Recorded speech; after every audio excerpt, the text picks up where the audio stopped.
Have you tried the Casteliacones? They're really good. You should check them out before we leave for Nimbasa. I heard they're pretty good, but aren't they hard to get? Nah, not if you got friends. Vermilion gave her companion a wink.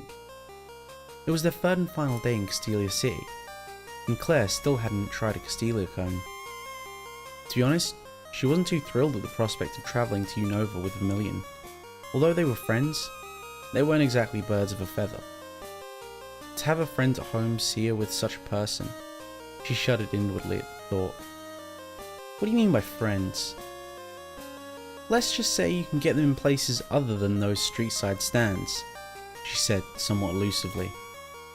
I shrugged it off as some little-known restaurant she had found that sold the delicacy. They really had become a delicacy. They were so hard to get that the price had raised dramatically, and few people had actually tried one in their lifetime. Where is this place? I'll show you, Vermilion giggled. This way! She ran off down a side street, and Claire, taken by surprise, hesitated and then darted after her friend. Vermilion was acting strange. Why was she so eager to go? They were going to go shopping, and that was Vermilion's favourite thing to do. Claire quickly caught up to Vermilion, being in a simple but nice pair of jeans, while her friend was in a dress. She almost tripped in an attempt to avoid the red flowing fabric twice.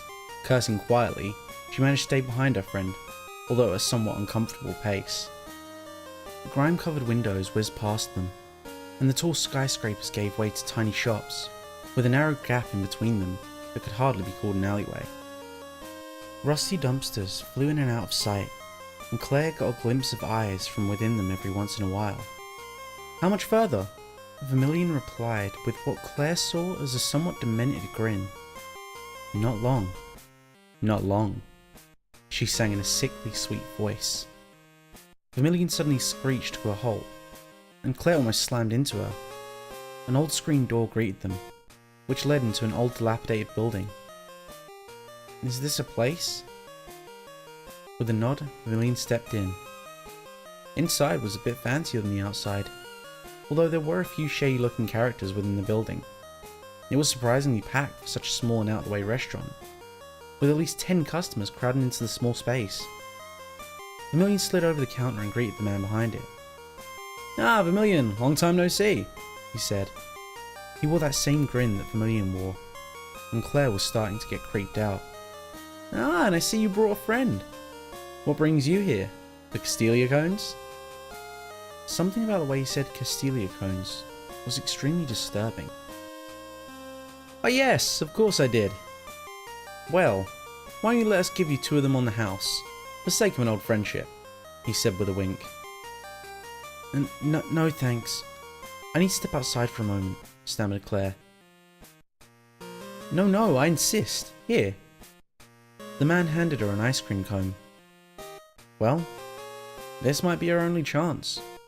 She reached out for it and took it, shivering as she realised the cone itself was made of ice. Go on, what are you waiting for?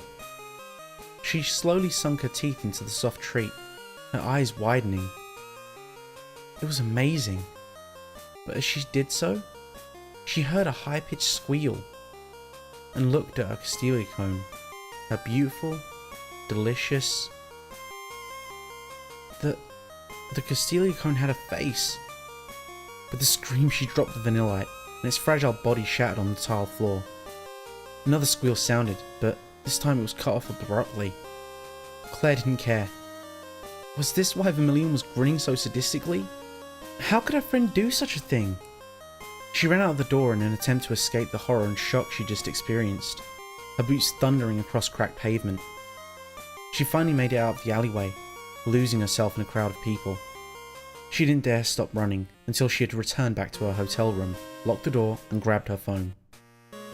Thank Arceus she and Vermilion had rented separate rooms.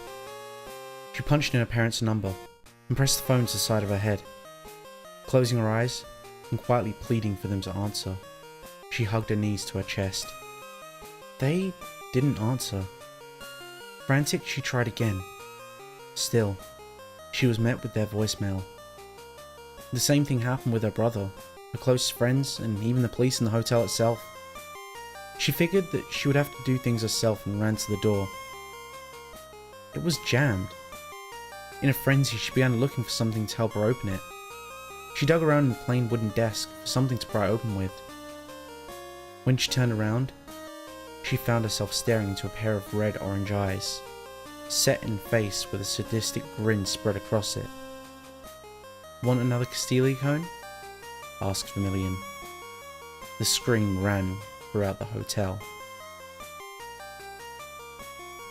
Thank you for listening to the end. If you enjoyed today's video, don't forget to click that like button. And if you haven't already, make sure to subscribe and tap the bell icon to make sure you never miss a story.